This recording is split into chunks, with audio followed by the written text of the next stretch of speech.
श्री शिवाय नमस्तुभ्यम, हर हर महादेव, जय महाकाल। कैसे हैं आप सभी लोग। देखिए, आप सभी को पता है कल से कार्तिक मास के महीने की शुरुआत हो रही है और ये कार्तिक मास का महीना कितना पवित्र महीना होता है ये तो आप कार्तिक खंड, जो कि स्कंद पुराण का कार्तिक खंड है, उसके बारे में अगर आप चर्चा करेंगे, वर्णन करेंगे और उसको पढ़ेंगे तब आपको पता चलेगा कि ये कार्तिक मास का महीना पूरे 12 महीनों में कितना बड़ा पवित्र महीना होता है। ये पूरा महीना माता लक्ष्मी जी और भगवान श्री हरि नारायण विष्णु जी को समर्पित होता है। कहा ऐसा जाता है कि आपकी चाहे कितनी भी बड़ी इच्छा क्यों ना हो, कामना क्यों ना हो, आपकी वो कामना इस कार्तिक मास के महीने में पूरी होती है। पूज्य गुरु जी ने अपनी हाल ही की कथा में 5 शमी के पत्तों वाला उपाय जो कि आपको इस कार्तिक मास के खास दिन करना होता है, आपकी चाहे कैसी भी कामना क्यों ना हो पूरी जरूर होगी। पूज्य गुरु जी की कथा से सुनकर और समझकर पूरे उपाय को बड़े ही आसान भाषा में आपको बताऊंगा, परंतु उससे पहले आप सबसे एक छोटी सी प्रार्थना, जो लोग पहली बार आए हैं चैनल को सब्सक्राइब जरूर कीजिएगा और वीडियो को लाइक करके देव आदिदेव महादेव का कोई सा भी प्यारा नाम कमेंट बॉक्स में लिखना मत भूलिएगा। इस पूरे वीडियो में हम 3 महा उपायों के बारे में बात करेंगे जो कि आपकी समस्त कामनाओं की पूर्ति के लिए होंगे, तो ध्यान से सुनते चले जाना, समझने की कोशिश करना। सबसे पहले बात करते हैं पहले वाले उपाय की, जो कि आपको 5 शमी के पत्तों से करना होगा। पूज्य गुरु जी ने कहा कि अगर आपकी कोई कामना, कोई इच्छा पूरी नहीं हो रही है, सब कुछ करके देख लिया, थक गए, हार गए, लेकिन महादेव तक आपकी वो इच्छा नहीं पहुंच रही है, जब भी आपके हृदय में आ जाए कि मेरी कामना पूरी नहीं हो रही, पूज्य गुरु जी ने कहा इस कार्तिक मास के महीने में इस वाले उपाय को एक बार मात्र आपको करना है। आपको लेने होंगे 5 शमी के पत्ते, जो कहीं से भी खंडित कटे फटे ना हो, इस चीज का ध्यान रखना। शमी के पत्ते लेने का भी क्रम बता देता हूं, यहां से तोड़ा जाता है, ये जो पूरा गोले में होता है ना, ये पूरा एक शमी का पत्ता कहलाता है। इस तरीके से आपको लेना है। काफी सारे लोग इसमें से 2-4 एक पत्तियां टूटी हुई होती है वो ले लेते हैं, उस तरीके का नहीं लेना, खंडित मत लेना, पूरा एक इस तरीके से आपको शमी के पत्ते 5 लेने हैं। साथ ही साथ आपको मात्र थोड़ा सा लेना होगा शहद, ज्यादा नहीं, आधा चम्मच के बराबर आपको शहद लेना है और थोड़ा सा ही लेना होगा दूध। अब जो भी दूध लोगे ये कैसा होना चाहिए, कच्चा, जिसे एक भी बार गर्म नहीं किया गया होता है। जैसा दूध निकलता है बिल्कुल वैसा ही दूध, कच्चा, वो भी किसका, गाय माता का दूध। ठीक है। इसी के साथ में आपको लेना होगा थोड़ा सा गंगा जल। तो जो भी आप यहां पर दूध लोगे उसी दूध के अंदर थोड़ा सा गंगा जल आपको जरूर मिला लेना है और 1 लोटा शुद्ध जल अपने घर का लेना, तांबे के कलश में। इसके अलावा आपको कुछ नहीं चाहिए। 5 शमी के पत्ते, शहद, दूध में गंगा जल मिलाकर 1 लोटा शुद्ध जल अपने घर का। इन्हें लेकर के पहुंच जाना है भोलेनाथ के मंदिर में, शिवलिंग के पास। यहां पर आपको शिवलिंग के पीछे की तरफ, उत्तर दिशा, नॉर्थ डायरेक्शन की तरफ मुख करके आपको खड़े हो जाना है। ठीक है। इधर की तरफ में खड़े होकर के सबसे पहले आपको यहां पर 1 लोटा शुद्ध जल जो लेकर के आए हो भोलेनाथ की शिवलिंग पर समर्पित करना, श्री शिवाय नमस्तुभ्यम मंत्र का स्मरण करते हुए। और जब आप यहां पर पूरा जल समर्पित कर देंगे, उसके बाद आपने एक तो लिया है दूध, अब इस क्रम को ध्यान दीजिएगा, और एक तरफ लिया है आपने शहद। ठीक है, ये 2 चीजें हैं, और 5 हैं शमी के पत्ते। तो 3 शमी के पत्ते आपको शहद में भिगो लेना है और 2 शमी के पत्ते आपको दूध के अंदर भिगोना है।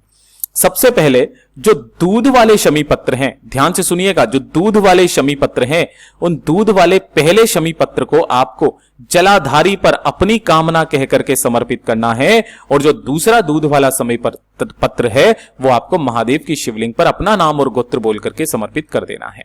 ठीक है। और जो 3 शहद वाले शमी पत्र हैं उनका क्रम ध्यान दीजिएगा। पहला जो शमी का पत्ता है वो आपको माता अशोक सुंदरी के स्थान पर समर्पित करना है अपनी कामना कह करके। दूसरा शमी का जो पत्ता है वो माता रानी के हस्त कमल, कटी भाग पर समर्पित करना है शहद लगा करके। और जो तीसरा वाला है उसे आपको माता अशोक सुंदरी के स्थान से स्पर्श कराकर अपने हृदय की बात, अपनी कामना बोल करके शिवलिंग के ठीक ऊपर समर्पित करना है। किनके नाम से करोगे, कुंदकेश्वर महादेव के नाम से, कुंदकेश्वर महादेव के नाम से। ये जो 5 शमी के पत्ते चढ़ाने का जो क्रम है, पूज्य गुरु जी ने कहा कार्तिक खंड के अंदर वर्णित है कि चाहे आपकी कितनी भी बड़ी कामना क्यों ना हो, निश्चित रूप से पूरी होगी। पूज्य गुरु जी का ये वाला उपाय बहुत ही ज्यादा खास और अद्भुत है, जरूर कीजिएगा। बात करते हैं दूसरे वाले उपाय की, और दूसरा वाला उपाय किन लोगों के लिए खास है कि अगर आपके शरीर में किसी भी तरीके की कोई बीमारी है, शारीरिक कष्ट, शारीरिक बीमारी है ना, चाहे किसी भी तरीके के कष्ट हो, किसी भी तरीके की शारीरिक बीमारी हो, दांत, खाज, खुजली, पेट, उदर से संबंधित परेशानियां, कोई बीमारी है आपके शरीर से नहीं जा रही है, शरीर में दर्द रहता है, तो इस कार्तिक मास के महीने में नियम बना करके इस वाले उपाय को करना स्टार्ट कर दीजिएगा। आपको जीवन में कभी भी वापस ये प्रॉब्लम नहीं आने वाली है। ऊपर वाला जो उपाय है, पूज्य गुरुजी ने कहा कि इसे आप इस कार्तिक मास के महीने में किसी भी दिन कर सकते हो, लेकिन जिस भी दिन करो वो आपको करना होगा प्रदोष काल में शाम के समय पर, है ना। और ये दूसरे नंबर का जो उपाय है, ये आपको पूरे नियम के साथ एक नियम बना लेना है कि भैया मेरे को हर सोमवार के दिन करना है, या केवल प्रदोष के दिन, या केवल शिवरात्रि के दिन। एक नियम पहले से बना करके इस वाले उपाय को करना। आपको लेना होगा मात्र एक बेलपत्र जो कहीं से भी खंडित कटा फिटा ना हो, और एक लोटा शुद्ध जल अपने घर का ले लेना तांबे के कलश में, ठीक है। इन दोनों को लेकर के आपको भोलेनाथ के मंदिर में पहुंचना है, शिवलिंग के पास। यहां पर आपको शिवलिंग के पीछे की तरफ में उत्तर दिशा की तरफ मुख करके खड़े हो जाना है। सबसे पहले जो आपने एक बेलपत्र लिया है, इस एक बेलपत्र को अपना नाम और गोत्र बोल करके, ध्यान रखना, अपना नाम और गोत्र बोल करके अवधूतेश्वर महादेव के नाम से इसे इस तरीके से समर्पित करना कि डंडी रहे जलाधारी के तरफ, बीच वाली पत्ती का मुख रहेगा आपकी तरफ। और जो एक लोटा शुद्ध जल लिया है अपने दोनों हाथों में लेकर के अवधूतेश्वर महादेव का स्मरण करके इस संपूर्ण जल को इसी बेलपत्र के ऊपर समर्पित करना, श्री शिवाय नमस्तुभ्यम मंत्र का स्मरण करते हुए। जब यह पूरा जल समर्पित हो जाए, बाबा से विनती करके, कामना करके इस बेलपत्र को यहां से उठा लेना, और उठा करके शिवालय की चौखट पर जाकर के खड़े हो जाना, और उस चौखट पर खड़े होकर के शिवलिंग को देखते हुए अपनी समस्त बीमारियों को खत्म करने की कामना करके इस बेल पत्र को चबा चबा करके वहीं पर खा लेना। पूज्य गुरुजी ने कहा चाहे कैसा भी शारीरिक कष्ट क्यों ना हो, दूर होगा ही होगा। पूज्य गुरुजी का बहुत अद्भुत और अचूक उपाय है, जरूर कीजिएगा। और अब बात करते हैं तीसरे वाले उपाय की, जो कि मैंने आपको स्टार्टिंग में ही बताया था कि अगर आप चाहते हैं कि मान सम्मान में आपके वृद्धि हो, जिस जगह पर जाओ आपकी ख्याति प्राप्त हो, है ना, जिस जगह पर भी आप बैठो आपका नाम हो, तो अपने जीवन में मान सम्मान वैभव को बढ़ाने के लिए, है ना, आपके गौरव को बढ़ाने के लिए कार्तिक मास के महीने में इस वाले उपाय को करना स्टार्ट कर दीजिएगा, जो कि आपको अपने ही घर पर डेली करना होगा। केवल और केवल कार्तिक मास का ऐसा महीना होता है जिस महीने में आपको यह उपाय करना होता है। आपको लेना होगा थोड़ा सा लाल चंदन। कौन सा वाला? अगर आपको ओरिजिनल मिल जाए ना, तो इस तरीके से थोड़ा सा ओरिजिनल वाला लाल चंदन ले लेना, घिस करके चाहे एक बूंद निकले वो ले लेना। साथ ही साथ लेना होगा 2 से 4 बूंदे आपको गंगा जल की, ठीक है। थोड़ी सी लेनी होगी केसर, केसर ज्यादा नहीं, 1 या 2 कलियां केसर की ले लेना, इससे ज्यादा मत लेना। और एक लाल फूल आपको लेना है। ये लाल फूल चाहे कोई सा भी, गुलाब का, कमल का, गुड़हल का, जो लाल फूल मिल जाए वो लाल फूल ले लेना, ठीक है।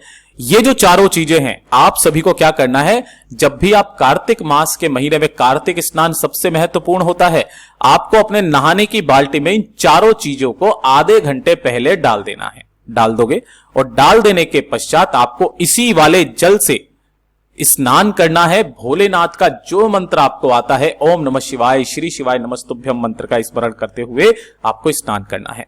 स्नान करने के पश्चात अगर आपके घर में कोई शिवलिंग विराजमान है, अगर घर में शिवलिंग विराजमान नहीं है तो पास के मंदिर में आप चले जाइए, 1 लोटा शुद्ध जल लेना, और इस 1 लोटा शुद्ध जल के अंदर मात्र 1 चावल का दाना, जो चावल का दाना डालोगे वो अक्षत होना चाहिए, पूर्ण होना चाहिए, उसे डाल करके आपको शिवलिंग के ठीक ऊपर समर्पित करना। उत्तर दिशा, नॉर्थ डायरेक्शन की तरफ मुख करके श्री शिवाय नमस्तुभ्यम मंत्र का स्मरण करते हुए संपूर्ण जल यहां पर समर्पित करना। जो भी जल जलाधारी से बह करके नीचे की तरफ आए, अपने दाहिने हाथ में थोड़ा सा जल रोकना, दोनों नेनों पर लगा करके अपने ऊपर छींट लेना। पूज्य गुरुजी ने कहा कार्तिक मास के महीने में जो व्यक्ति एक नियम, केवल एक नियम बना करके भी इस पूरे महीने में उसकी पालना कर लेता है, उसके जीवन का उद्धार हो जाता है। फिर मेरे बाबा को और साथ ही साथ उसे शिव का साक्षीकरण प्राप्त होता है। पूज्य गुरुजी के सभी उपाय बहुत ही ज्यादा खास और अद्भुत है, जरूर कीजिएगा। वीडियो पसंद आए तो लाइक जरूर करना, चैनल को सब्सक्राइब जरूर कीजिएगा। मैं आपसे मिलता हूं अगले वीडियो में, तब तक के लिए ओम नमः शिवाय, हर हर महादेव, जय महाकाल।